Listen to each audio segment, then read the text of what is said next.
What's going on, everybody? My name is Ben and welcome back to the bench for a brand new episode here on Rivals and Adversaries. We are back on the Corsair, and as you can see, we are ready for this aircraft to look a little bit more like a Corsair, and hopefully we can get this thing into primer. So let's go ahead and dive right on in. Now, last time we did a lot of work on the tail wheels and the wheelbase. We got that salmon color painted in there. The fuselage is closed up. I need to come back today and overcoat all the salmon pieces with Future to protect that color. I also have to build up the flaps, get those installed into the wings, get the wings hooked on to the actual main fuselage, and then we can go from there with the cowling flaps and the engine and all that good stuff. So let's go ahead and jump into our first time lapse. I'm going to start off by doing a little bit of touch-up paint here on the tail wheel bay, just to make sure we don't have any of those locating tabs from the rear tail planes showing. We're going to overcoat all these different bays with Future. Then we're going to switch over to the cowling. We're going to work on the engines, get all the flaps installed, and get this thing looking a bit more like a Corsair. Now I am going to go ahead and attempt to have the cowling flaps closed. I don't know if I'm going to like it, but we're going to try it out. If I don't like it, I'm going to swap them out for the open cowling flaps, but we're going to see how it looks with the closed flaps first, and we'll go from there. So let's go ahead and get this party started, guys. Let's start up on the Corsair, see what we can do. Let's have some fun.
Alright guys, so some good news and some bad news. The good news is everything is going along really, really well, but the bad news is I don't like the closed cowling flaps. So I'm going to go ahead and pull these. I'm going to replace them with the open cowling flaps. which of course means I need to do some scratch building. So let's go ahead and get into it. Now, if we go ahead and do a little bit of test fitting here on the cowling, we can tell that there isn't a ton of stuff that's visible in there, but there is just enough space to be able to go, okay, something's missing. So we're going to go ahead and have to add in some actuators, wires and whatnot to give it a little bit more of a realistic look. We're not going to go crazy with the detail, but we're just going to add a tiny bit to go ahead and take up some space and to have something in there. So first off, I'm going to go ahead and take the cowling flap and I'm going to mark off on the inside every single panel line that's on the outside. I'm going to go ahead and then scribe those in with my Tamiya panel line scriber. And then I'm going to use some 0.3mm solder wire to go ahead and add in little rods that's going to act as our actuators. From there, we can throw in extra wires, we can throw in extra paint, get it all detailed up, and then we can move over to the wings, get those installed, get all the panels glued together, and we'll see how it looks once we have everything hooked up. So let's go ahead and jump back into that time lapse, guys. Let's see what we can do and build us some cowling flaps.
All right, everybody, so we are back, and as you can see, the Corsair is coming along. It's starting to look like a Corsair, and that is awesome. We've got the cowling installed, the flaps are open, all the wings are on, wing flaps are dropped, so we are coming along, and I think we are getting ready for priming. Now, first off, before we have to prime anything, we need to make sure that we don't affect any of the salmon color. So even though I have overcoated it with Future, I need to come back and mask them off with some tissue paper or Kleenex or whatever the case may be, just to make sure we don't get primer all over our primer, if you know what I mean. We also need to come in there and do a little bit of work there on some seam lines and some areas that have some gaps. Now, luckily for me, the cowling fit beautifully, so there's no issue there. But on the right side of the wing on the undersurface, we have a little bit of an area that needs a bit of filler. So we're going to use some Mr. Surfacer 500 for that. We have a couple of other areas we want to go ahead and fill up with that. And then we can sand everything down, file it up, get it ready for primer. So let's get back into that time lapse, guys. Lots more work to do. Let's get some seams filled, get some sanding done, and then we can move on and keep this party going.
All right, everybody, we are back and the Corsair is coming along. It's looking fantastic with all the primer on there. I'm loving it. I think we're really in a good position here. So we're going to let that cure and dry off camera. And we're going to switch our attention here over to the main landing gears because these need a little bit of work, I'll be honest. So first off, we're going to come in here. There are actually ejector pin marks that litter the entire sides of the landing gears. There's seams and all that. We need to come in and clean those up so they look a little bit better. So with that, I'm going to use my jeweler file, my X-Acto knife. We're going to clean up everything, sand it all down, make sure everything looks the part before we go ahead and assemble any of the other parts and pieces on this particular gear. And with the main gear cleaned up, we're going to start assembling this rear actuator. We're just going to glue this right down, make sure it's nice and clean. These are really tight fitting parts, so just a little bit of some jeweler file swipes here and there, and you can get a really nice, very secure mating surface. So we can go ahead and get everything glued into place. We use a little bit of Mr. Cement S. Once that is cured, we can start doing some scratch building because that's where we're really going to start having some fun here because we're missing a couple of parts that are fairly prominent when you look at the actual landing gear. So that's going to be some fun, guys. Let's go ahead and get these assembled, and then we can start on our scratch building. So first off, we're going to go ahead and make a couple of springs. Now the Corsair landing gear has two very prominent springs on each gear, one on the right side and one on the left side, and they tend to go from the top of the structure down to about the middle of it where there's a bolt that attaches it all together. It just plugs right there. So we're going to go ahead and make 4 springs, and we're going to get those attached to each of the landing gears, and that should really add a little bit of life to these areas. And all it is some copper wire twisted around a drill bit and compressed together to look like a spring. Super simple, very quick to make.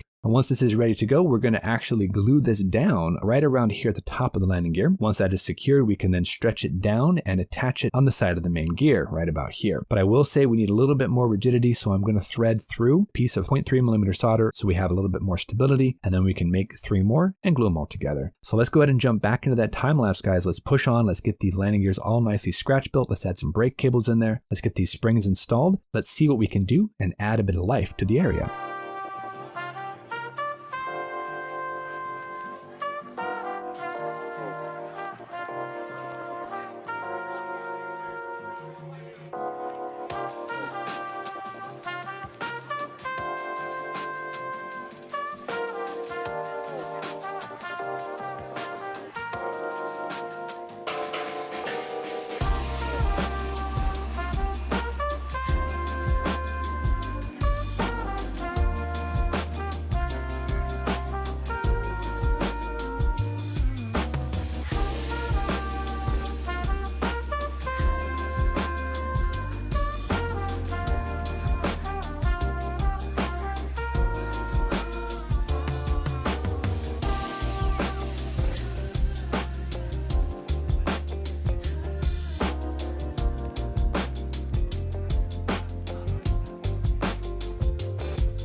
Alright everybody, we are back, and as you can see, the Corsair is nicely primed. We are ready for the next episode of coming in and doing some painting. So you can see we got the cowling on, the flaps open, everything is nicely primed. All the seams look absolutely beautiful, so I am super happy with how this is coming along. Now all we need to do is jump in there and do some painting, and that's going to be a little bit of a process for sure. But as you can see, the Corsair is starting to look like a Corsair. Big, mean, with those gold wings. It's going to be a really fun model to go ahead and get on the display case. We also had an opportunity to come in and do a little bit of work there on the landing gears. As you can see, we added in some wires, we added in some actuators, and I think it looks pretty cool. We just used some 0.3mm solder and some very thin copper wire, made some springs, made some brake lines. As you can see, zoom in here for you, we've got them looking a little bit better. We added in 2 springs on either side of the landing gear, right up there around the top of all the structure. We added in 1 brake cable based on what I saw online and also references. Got both of these ready to go, so we can go ahead and get these painted and installed. The springs aren't necessarily 100% perpendicular and all that good stuff, but you know what? It looks fine for 3 feet. It's going to look great at a distance,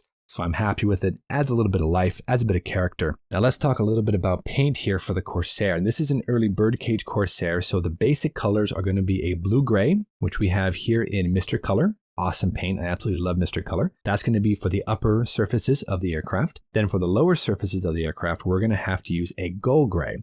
That's going to be for the center fuselage, inner wing portions, and the tail. And for that, I've got mission models. Even though I'm not a huge fan of mission models these days, I think these 2 colors should get us where we need to go. But unfortunately, that's not the only painting we're going to have to do. Because it's an early birdcage Corsair, these things saw extensive use in very rough airfields and very difficult situations. So it's going to be chipped, it's going to be weathered, it's going to be faded. And I don't really know how to do all of that, but I'm going to go ahead and try. So first of all, we need to come in and paint certain areas like wing walks and outlines of certain panels and different areas here on the wing. So those have to be painted, and then they have to be weathered and dirtied down. We also have to come in and do a little bit of a layered effect to go ahead and achieve some chipping as well as some staining from the fuel fillers and the exhaust ports and all that good stuff. Early Corsairs were notorious for leaking fuel, so there's going to have a lot of fuel stains coming off of that fuel filler cap, as well as a lot of chips along here on the wing root. So that's going to be a little challenging for sure. Now to achieve that effect, I'm kind of planning to start out with a base coat of silver. I could go with all-clad, that would work probably, but I might want to go with something like Vallejo, or maybe I can go with a Tamiya silver. And I don't want a lot of it, I just want in certain areas have a little bit of silver to act as a base coat. And then I can overcoat that and seal it so we don't damage it, because then I want to layer down on top of that some chipping solution, and I want to go ahead and paint over that with a primer color.